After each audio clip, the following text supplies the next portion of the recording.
성경 말씀 에베소서 1장 15절 16절 말씀을 같이 봉독하도록 하십시다. 이를 인하여 주 예수 안에서 너희 믿음과 모든 성도를 향한 사랑을 나도 듣고 너희를 인하여 감사하기를 마지 아니하고 내가 기도할 때에 너희를 말하노라. 아멘. 사도 바울이 에베소 교회 성도들의 그 소문, 그들의 신앙생활에 대한 소문을 듣고 하나님 앞에 감사했다 했고 또 기도한다라고 지금 15절 16절에서 밝히고 있습니다. 특별히 15절에는 사도 바울이 하나님 앞에 감사한 이유에 대해서 말씀을 하고 있는데, 첫째는 너희 믿음, 에베소 교회 성도들의 믿음이고, 두 번째는 모든 성도를 향한 사랑 때문에 하나님 앞에 감사한다는 것을 밝혔습니다. 그래서 그동안 사도 바울이 에베소 교회 성도들의 믿음이 어떤 믿음인가, 사도 바울이 감사했던 그 믿음의 내용이 어떤 것인가 하는 것, 우리 말씀을 참고를 했습니다. 우리 오늘은 사도 바울이 감사한 에베소 교회 성도들의 사랑에 대해서 말씀을 참고를 하려고 합니다. 특별히 사도 바울이 에베소 교회 성도들의 사랑을 감사한 이유가 뭐냐 하면, 앞에서 우리가 상고했던 에베소 교회 성도들의 그 믿음의 열매가 신실한, 정말 하나님을 온전히 믿고 의지하는 그 믿음의 열매가 모든 성도들을 향한 사랑으로 되었다는 것을 확인시켜 주시는 것입니다. 그래서 앞에서 우리가 상고했던 에베소 교회 성도들의 그 믿음의 열매가 사랑으로 한 것이라는 것을 우리에게 교훈을 하고, 또 우리 믿음의 온전한 열매는 사랑 때문에 맺혀진다는 사실을 우리에게 교훈하시는 말씀입니다.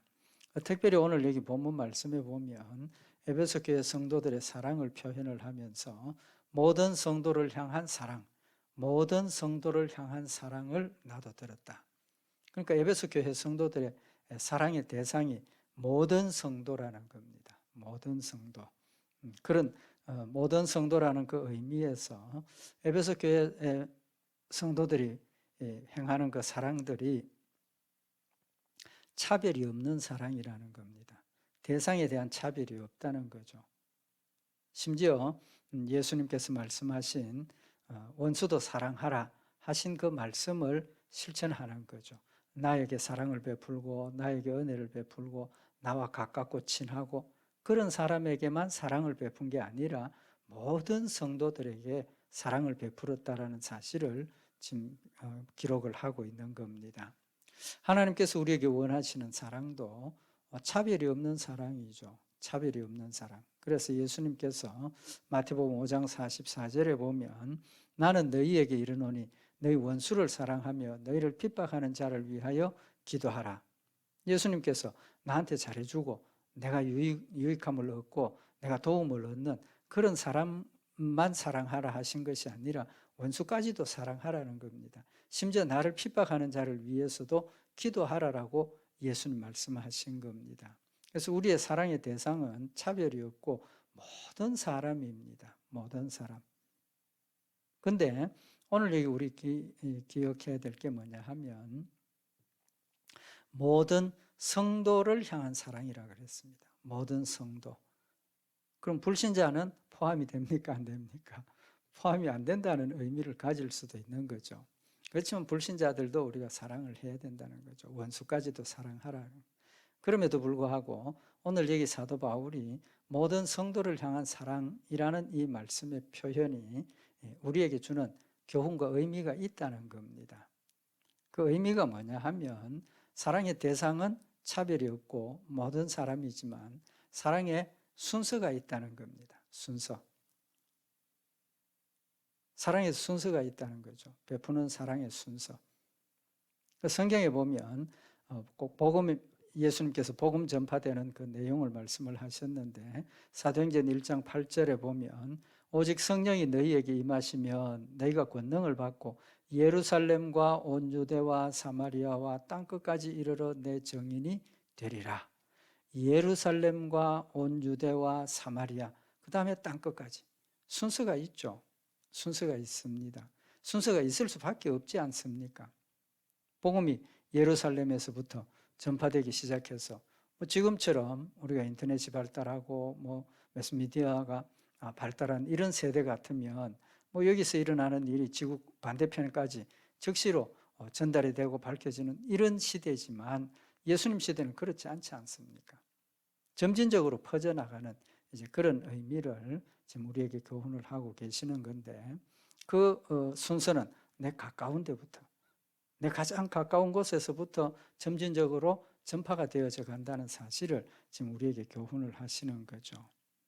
그래서 복음이 예루살렘과 온 유대와 사마리아와 땅끝까지 전파된 것처럼 이 복음이 뭡니까? 하나님의 사랑이죠. 하나님의 사랑이 전파된 경로가 예루살렘, 온 유대, 사마리아 땅끝까지.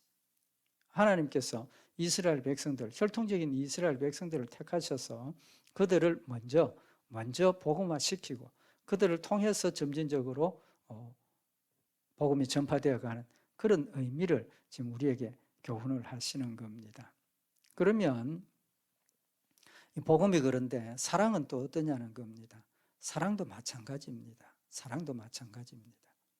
내 가장 가까운 사람부터 사랑이 전파되기 시작해서 그 사랑이 넘어서 원수까지도 사랑하고 나를 핍박하는 자까지도 사랑하는 단계까지 자라가야 한다는 사실을 말씀을 하고 있는 겁니다. 디모데전서 5장 8절에 보면 누구든지 자기 친족, 특히 자기 가족을 돌아보지 아니하면 믿음을 배반한 자요 불신자보다 더 악한 자니라. 뭐라고 그랬습니까? 누구든지 자기 친족, 특히 자기 가족을 돌아보지 아니하면 믿음을 배반한 자요 불신자보다 더 악한 자니라. 가족, 내 가족부터 먼저 돌아보라는 겁니다. 내 가족부터 돌아보라. 내 가족을 사랑하지 못하면서 다른 사람, 원수를 사랑하고 베푼다는 것, 그 일어날 수 없고 일어나지 않는다는 겁니다. 그건 온전치 않다는 거죠. 좋지 않다는 겁니다.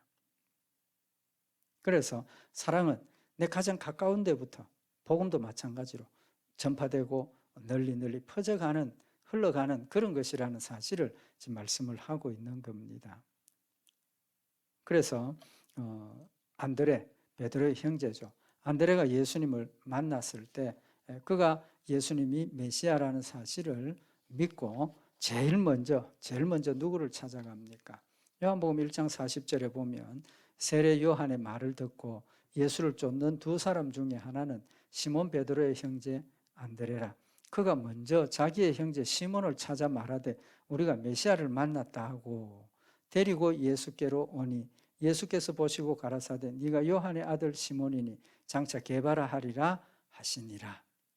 안드레가 예수님 메시아임을 깨닫고 믿고 제일 먼저 자기 형제 시몬에게 찾아갔다는 겁니다. 가장 가까운 사람에게 사랑을 베풀고 복음을 전하는 그런 모습을 우리에게 보여주고 있는 겁니다. 그럼 신약 성경에 이제 자기 가족을 먼저 돌아보라 그랬는데 왜 그렇습니까? 왜 그렇습니까? 하나님을 사랑하면 일단 내 가까운 사람에게 그 사랑을 전파하고 전하게 되어 있다는 겁니다. 또 그렇게 해야 된다는 겁니다. 그러면 구약 성경에는 그런 내용이 있습니까? 없습니까? 구약 성경에도 있습니다. 구약 성경에도 하나님이 주신 그 사랑을 우리가 감당하는 일이 가장 가까운 사람부터 시작한다는 것을 우리에게 보여주시는 하나님의 법이 있습니다. 하나님의 법.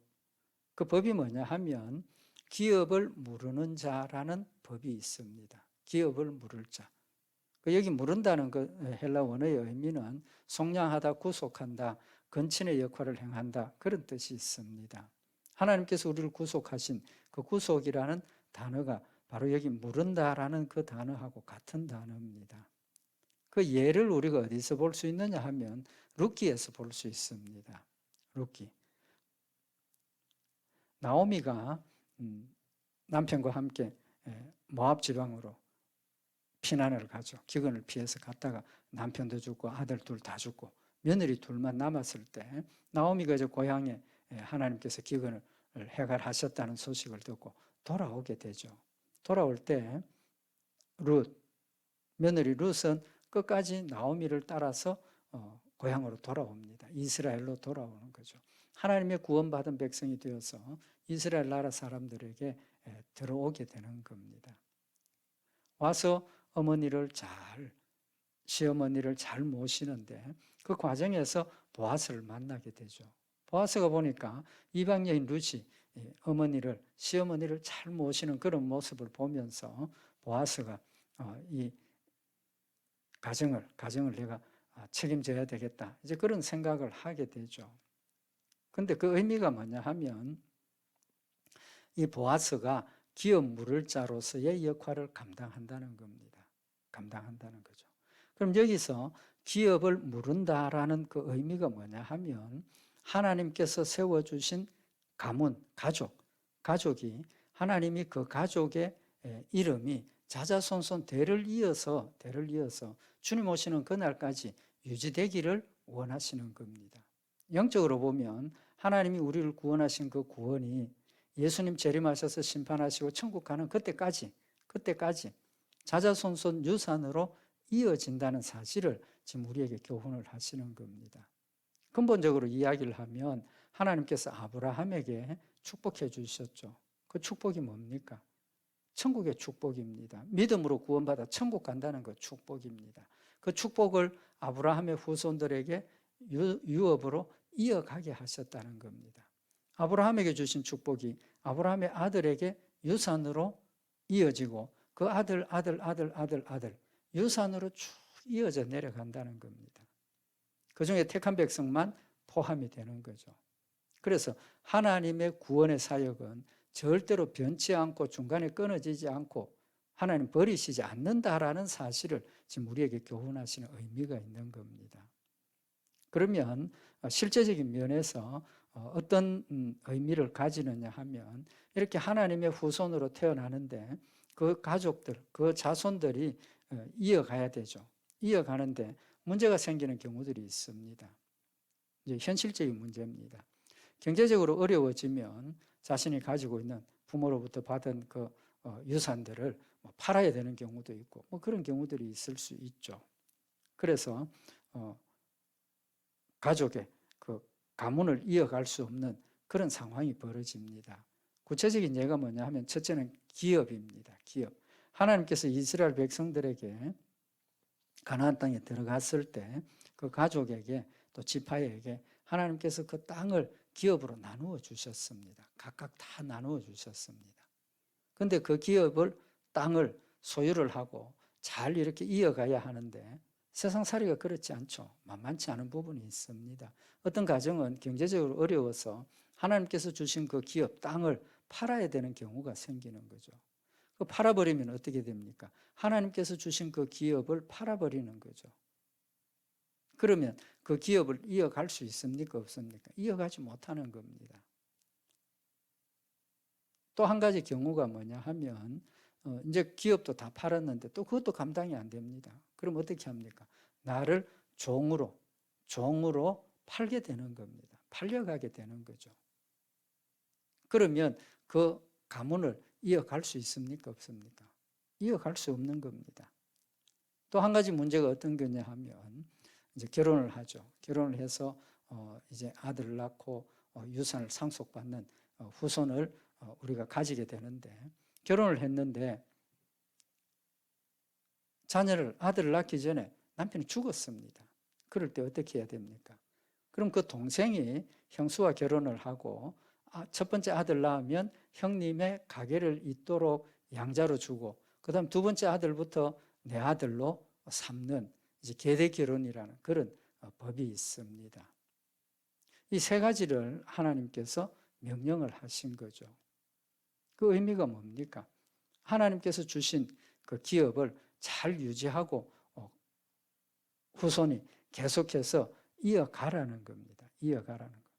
그래서 레위기 25장 23절에 보면 하나님께서 이스라엘 백성들의 각각의 각 가정의 토지를 나누어 주시고 토지를 영영히 팔지 말 것은 토지는 다 내 것임이라 너희는 나그네요 우거하는 자로서 나와 함께 있느니라 라고 말씀을 하셨습니다.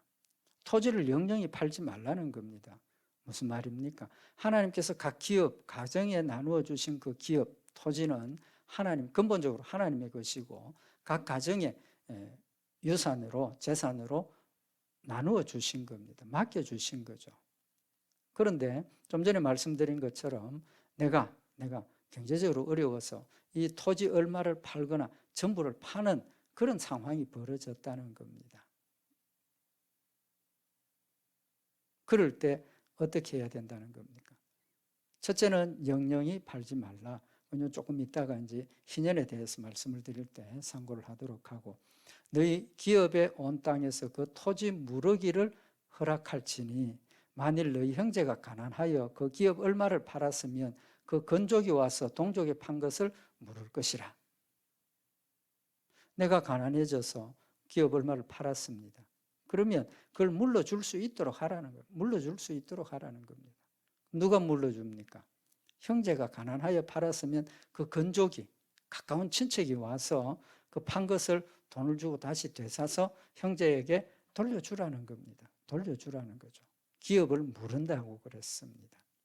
또 종으로 팔려갔을 때 레위기 25장 47절에 보면 너희 중에 우거하는 이방인은 부유하게 되고 그 곁에 사는 너희 동족은 비난하게 되므로 너희 중에 우거하는 그 이방인에게나 그 족속에게 몸이 팔렸다. 종으로 팔려갔다는 거죠. 팔린 후에 그를 속량할 수 있나니 그 형제 중 하나가 속하거나 삼촌이나 사촌이 속하거나 그 건족 중 누구든지 속할 것이요 그가 부유하게 되면 스스로 속하라고 말씀을 하고 있는 겁니다. 이스라엘 백성들 중에 한 사람이 가난해져서 기업도 팔고 땅도 팔고 안 돼서 자기를 이방인에게 종으로 팔렸다. 그랬을 때 그냥 두지 말라는 겁니다. 팔린 후에 그를 속량하라는 겁니다. 그 형제 중 하나가 속하거나 삼촌이나 사촌이 속하라는 겁니다. 다시 되찾아 오라는 거죠. 되찾아 주라는 겁니다. 좀 전에 말씀드린 것처럼 상속자가 없이 가장이 죽었을 때 그 아들이 없이 죽었을 때 형제가 형수와 결혼을 하고 첫 번째 낳는 아들을 형님의 대를 잇도록 양자로 주는 것, 계대 결혼이라 하죠. 이제 그런 것을 좀 하나님께서 명백하게 명령을 하신 겁니다. 기업을 물러주라는 겁니다. 물러주라는 거죠. 그러면 좀 전에 말씀드린 것처럼 이 기업을 무른다 하는 건 구속하다, 속량하다 이런 뜻입니다. 돈 주고 값 주고 사서 데려왔다, 회복시켰다 그런 뜻입니다. 이 속량, 기업 무른다 하는 것은 하나님께서 우리를 구원하신 그 구속이라는 단어하고 같은 단어입니다. 그러면 여기서 기업을 무르는 자, 기업을 무를 자가 누구라 그랬습니까? 가까운 사람, 건족이라 그랬습니다. 건족. 레위기 25장 25절에 보면 만일 너희 형제가 가난하여 그 기업 얼마를 팔았으면 그 건족이 와서 동족에 판 것을 물을 것이라. 가까운 친척이 와서 그를 구해 주라는 겁니다. 값 주고 사라는 겁니다. 뿐만 아니라 레위기 25장 48절에 종으로 팔려간 그 사람을 속량하는 것이 레위기 25장 48절에 보면 팔린 후에 그를 속량할 수 있나니 그 형제 중 하나가 속하거나 형제입니다. 가장 가까운 형제. 그 다음에 형제가 못하면 삼촌이나 사촌이 속하거나 그 다음에는 삼촌이 못하면 사촌이라도 속하라는 겁니다. 그것도 안 되면 그 건족 중 가까운 친척이 누구든지 그걸 속하라고 명령을 하고 계시는 겁니다.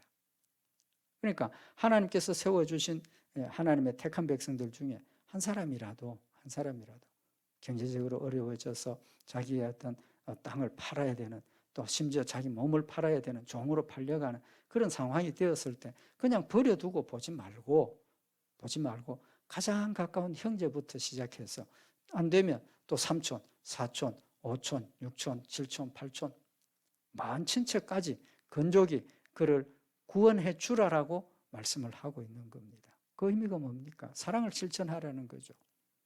어려운 형편에 빠져 있고 곤란한 처지에 빠져 있는 이스라엘 백성들 동족이 가장 가까운 형제부터 시작해서 그를 구원해주고 그를 도와주고 그에게 사랑을 베풀라는 사실을 지금 하나님께서 말씀을 하고 있는 겁니다. 그 의미가 뭡니까? 처음에 말씀드렸던 것처럼 하나님께서 하나님의 택한 백성들을 구원하시고 하나님께서 하나님 택한 백성들을 하나님의 자녀 삼으셔서 천국까지 데려가는 그 모든 내용들이 절대로 변치 않는다는 거죠. 변치 않는다는 겁니다. 하나님이 나를 하나님의 자녀로 택해 주셨으면 끝까지 나를 천국까지 데려가시는 영적인 그런 하나님의 불변하신 사랑을 우리에게 교훈하시는 의미가 거기에 담겨져 있는 겁니다. 어쨌든 하나님께서 사랑을 실천하는 그 순서가 누구부터입니까? 형제부터 시작이 되는 겁니다. 형제부터. 그래서 구속의 사역의 불변하심과 또 우리가 그 사랑의 실천이 가장 가까운 사람부터 책임입니다. 이건 책임, 하나님의 명령입니다. 반드시 하라는 겁니다. 그래서 내 가까운 남편, 아내, 자녀, 부모 그렇게 점점 퍼져나가서 심지어 원수까지도 사랑할 수 있는 그런 열매가 맺혀야 된다는 사실을 말씀을 하시는 거죠. 여기서 한 가지 더 중요한 게 뭐냐 하면 하나님의 사랑으로 이런 구속의 사역을 감당하게 하셨는데 이스라엘 백성들에게 안식년이 있습니다. 안식년. 하나님께서 이스라엘 백성들을 구원하신 그 구원의 축복과 천국의 삶을 기억하도록 하시기 위해서 6년 동안 일을 하고 7년째 되는 해는 일하지 말고 안식년 쉬라고 말씀을 하셨죠. 그때 하나님께서 일하지 않아도 먹을 것도 주시고 평안하게 하시고 이제 그런 역사를 이루시는 겁니다. 근데 그 안식년이 7번 지나고 그 다음 해, 그러니까 50년 되는 해, 그 해를 뭐라고 그럽니까? 희년이라 그러죠. 희년. 희년은 안식년 7번 지나고 그 다음 해 희년이 되는 겁니다. 그 희년에는 뭘 하라 그랬느냐 하면 하나님께서 이스라엘 백성들에게 레위기 25장 10절에 보면 제50년을 거룩하게 하여 전국 거민에게 자유를 공포하라. 이 해는 너희에게 희년이니 너희는 각각 그 기업으로 돌아가며 각각 그 가족에게로 돌아갈지며. 이게 중요한 지금 말씀을 하시는 겁니다. 50년을 거룩하게 하여 전국 거민에게 자유를 공포하라는 겁니다. 자유. 그 자유의 의미가 뭐냐 하면 좀 전에 우리 말씀을 상고했던 것처럼 가정이 어려워서 자기 기업을 땅을 팔았습니다. 또 그것도 안 되고 또 더 힘들어서 내가 종으로 내가 팔려갔습니다. 팔려갔을 때 70년, 희년에는 전국 거민에게 자유를 공포하라. 종으로 팔려간 사람 자유를 얻고 내 소유였던 땅을 팔았던 그 땅이 나한테로 돌아오고 원상 회복한다는 거죠. 하나님께서 주신 그 원상을 회복시키라고 명령을 하시는 겁니다. 그래서 너희는 각각 그 기업으로 돌아가며 각각 그 가족에게로 돌아갈지라. 그러니까 종으로 샀던 사람도 돌려보내야 되는 그런 의무와 책임이 부여가 된 거죠. 그러면 이스라엘 백성들이 이 개념이 뭐냐 하면 이스라엘 백성들이 우리가 가진 모든 것들이 누구 거? 하나님의 것. 하나님께서 나에게 맡겨주신 것이지 나의 개인 소유가 아니라 하나님의 것이라는 것을 명백하게 선언을 하시는 것이고 그 다음에 이제 이스라엘 백성들이 그러면 땅을 매매할 때 이 희년을 염두에 두고 매매를 합니다. 영영이 팔지 말라 그랬지 않습니까? 그래서 하나님께서 이스라엘 백성들에게 땅을 팔 때는 희년을 기점으로 계산을 하라는 겁니다. 땅의 가치가 얼마냐 하는 것은 희년을 기준으로 평가를 하는 겁니다. 예를 들면 올해 희년이 끝나고 그 다음 해에 땅을 팔면 희년까지 몇 년이 남았습니까? 49년 남았죠. 그럼 이 땅의 가치를 49년 동안의 가치를 평가해서 파는 겁니다. 돈을 쳐주는 거죠. 왜? 49년이 지나면 희년이면 무조건 무조건 돌려줘야 되니까. 무조건 돌려줘야 되니까. 그래서 3년 남았으면 3년의 같이 치르고 팔게 되는 겁니다. 하나님 얼마나 정확한지 모릅니다. 그래서 이 희년이 되면 원 위치로 돌려주는데 그 전에, 희년이 되기 전에 만약에 땅을 팔았으면 가장 가까운 형제가 와서 그 땅을 돈을 주고 구속해서 물러서 형제에게 돌려주라는 겁니다. 돌려주라는 겁니다. 그게 뭡니까? 사랑의 실천이죠. 사랑의 실천. 어려운 형편에 빠져있는 내 형제를 돌아보라는 겁니다. 돌아보라는 거예요. 그 사랑의 실천은 좀 전에 말씀 상고했던 것처럼 형제, 삼촌, 사촌, 근족 이렇게 점점 멀리로 책임이 퍼져간다는 거죠. 하나님의 사랑은 내 가장 가까운 가족부터 점진적으로 이웃으로 넘어가는 것이라는 사실을 우리에게 교훈을 하고 있는 겁니다. 그러면 그 의무를 감당하지 않는 사람 있을 수 있습니까? 없습니까? 있을 수 있죠. 있을 수 있습니다. 하나님 주신 명령이지만 형제를 사랑하라 그랬지만 그걸 실천하지 못하는 사람도 있다는 겁니다. 그런 사람을 어떻게 하라 했느냐 하면 신명기 25장 7절에 보면 7절에 동생이 형님이 죽고 동생이 형수와 결혼을 해가지고 그 아들을 낳으면 첫째 아들은 형님의 가문을 잇도록 하는 그런 역할을 감당해야 되는데 동생이 싫어하는 사람도 있을 수 있다는 거죠. 그래서 신명기 25장 7절에 보면 그러나 그 사람이 만일 그 형제의 아내 취하기를 즐겨하지 아니하거든 그 형제의 아내는 그 성문 장로들에게 나가서 말하기를 내 남편의 형제가 그 형제의 이름을 이스라엘 중에 있기를 싫어하여 남편의 형제된 의무를 내게 행치 아니하나이다.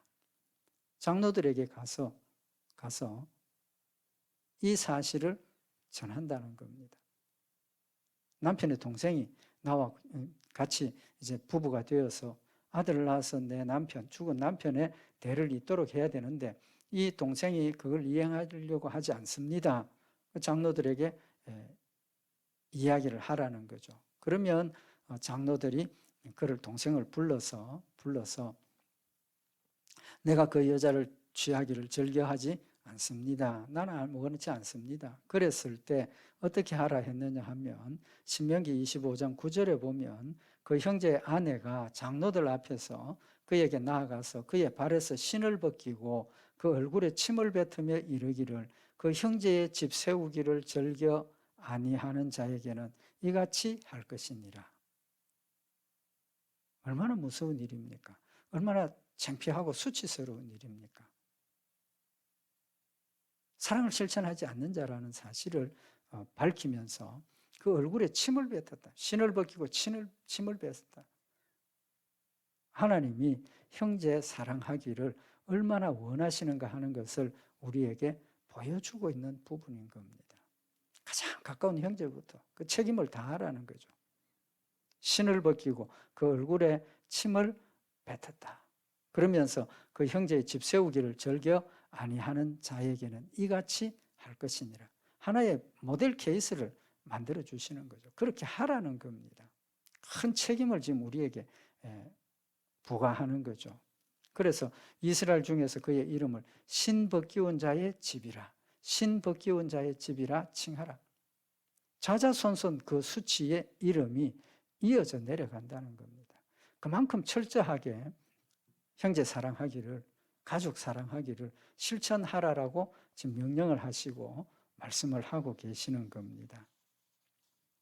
근데 룻기에 보면 어떤 내용이 나옵니까? 이제 보아스가 룻을 보고 이제 내가 책임을 져야 되겠다. 내가 기업 물을 자니까 기업 물을 자의 책임을 다하겠다. 이제 그랬는데 문제가 생겼습니다. 무슨 문제가 생겼습니까? 보아스보다도 더 우선순위에 있는 친척이 있었다는 거죠. 그래서 보아스가 마침 그 사람을 만나서 장로들 앞에서 룻기 4장 4절에 보면 내가 여기 앉은 자들과 내 백성의 장로들 앞에서 그것을 사라고 네게 고하여 알게 하려 하였노라. 네가 물으려면 물으려니와 네가 물으지 아니하려거든 내게 고하여 알게 하라. 너 다음은 나요 그 외에는 물을 자가 없다. 친족, 자기보다 더 가까운 친족이 있어서 그 사람에게 이 보아스의 가정에 지금 남편이 죽고 이제 이런 형편이 되었으니까 기업을 물러라. 그 사람이 물으겠다고 합니다. 근데 보아스가 룻기 4장 5절에 보면 보아스가 가로되 네가 나오미의 손에서 그 밭을 사는 날 그 죽은 자의 아내 모함 여인 룻에게서 사서 그 죽은 자의 기업을 그 이름으로 있게 하여야 하니라. 한 가지 더 밝힌다는 거죠. 네가 만약에 이 기업을 물게 되면 이방 여인 룻과 함께 네가 이제 결혼을 하고 그 룻을 통해서 아들을 낳아서 이 보아스 집에 가게를 이어갈 수 있는 그런 아들을 낳아줘야 된다라고 책임을 한 번 더 명시를 하죠. 그러니까 그 기업 물을 자가 나는 내 기업에 손해가 있을까 하여 나를 위하여 물으지 못하노니 나의 물을 권리를 네가 취하라. 나는 물으지 못하겠다. 난 못 물으겠다. 그러니까 당신이 가져가라. 그렇게 이제 이야기를 하게 되죠. 그래서 보아스가 장로들과 백성들 앞에서 오늘날 이 모든 장로들이 정인이 되었고 내가 이 모함 여인 룻을 사서 내 아내로 취하겠다. 그렇게 이야기를 하고 룻기 4장 8절에 보면 이에 그 기업 물을 자가 보아스에게 이르되 네가 너를 위하여 살아 하고 그 신을 벗는지라. 신을 벗었다는 그 신을 벗는다는 것은 내가 책임을 지지 않겠다. 그걸 표시하는 거죠. 그래서 보아스가 룻과 결혼을 하게 되고 룻과의 사이에서 난 아들이 예수님의 조상이 되는 그런 축복을 받게 되었다는 겁니다. 결론은 하나님께서 이스라엘 백성들에게 기업 물을 자라는 이 어떤 법을 제정해 주셔서 뭘 교훈을 하시는 겁니까? 사랑을 실천할 것을 지금 교훈을 하시고 책임을 지금 부여하고 계신다는 사실을 우리에게 보여주는 겁니다. 그래서 우리가 사랑을 베풀 때 가장 가까운 가족, 부모, 자식, 그 다음에 삼촌, 사촌 그렇게 퍼져가야 한다는 겁니다. 우리가 신앙생활 할 때 하면서 보면 참 이게 조심스러운 말씀이기는 하지만 우리가 하나님의 일을 한다는 것, 하나님을 섬긴다는 것 때문에 남편도 방치하고 아내도 버려두고 하나님의 일에만 적극적으로 참여하는 것, 과연 그게 복이 좋은 거냐? 하나님이 나에게 맡겨주신 일들을 정말 뜨겁게 하나님을 사랑하여서 하는 옳은 일인가? 한번 돌아보자는 겁니다. 돌아보자는 겁니다. 물론 때로는 하나님의 일을 위해서 남편이나 아내를 챙기고 또 자녀들을 챙기는 그 일이 조금 후순위로 밀려질 수도 있습니다. 그렇지만 근본적인 것은 하나님을 사랑하고 하나님의 일을 하기 위해서는 그 일을 하기 전에 하나님께서 나에게 주신 남편, 아내, 자녀, 부모 그 사랑을 다 해놓고 다 준비를 해놓고 그 다음에 하나님의 일을 하는 것이 하나님이 더 원하시는 것 아니겠느냐는 겁니다.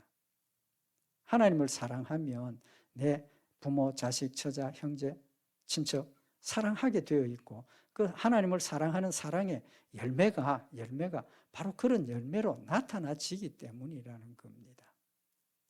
한번 우리 자신을 돌아보고 정말 우리가 하나님을 사랑하는 그 사랑이 이웃 사랑 실천으로 나타나지느냐 하는 것 다시 한번 우리가 돌아보면서 하나님께서 우리에게 주신 이 사랑의 명령이 내 가장 가까운 부분부터 점진적으로 퍼져가야 한다는 것. 내 친척, 내 가족을 돌보지 않는 자는 참 하나님의 그 뜻을 저버린 자라고 하시는 이 말씀. 누구든지 디모데전서 5장 8절에 누구든지 자기 친족, 특히 자기 가족을 돌아보지 아니하면 믿음을 배반한 자요 불신자보다 더 악한 자니라 하신 이 말씀을 다시 한번 우리가 마음에 새기면서 내 부모는 방치해놓고 딴 데 가서 양로원에 하나님 진짜 원하시는 모습이겠느냐는 겁니다.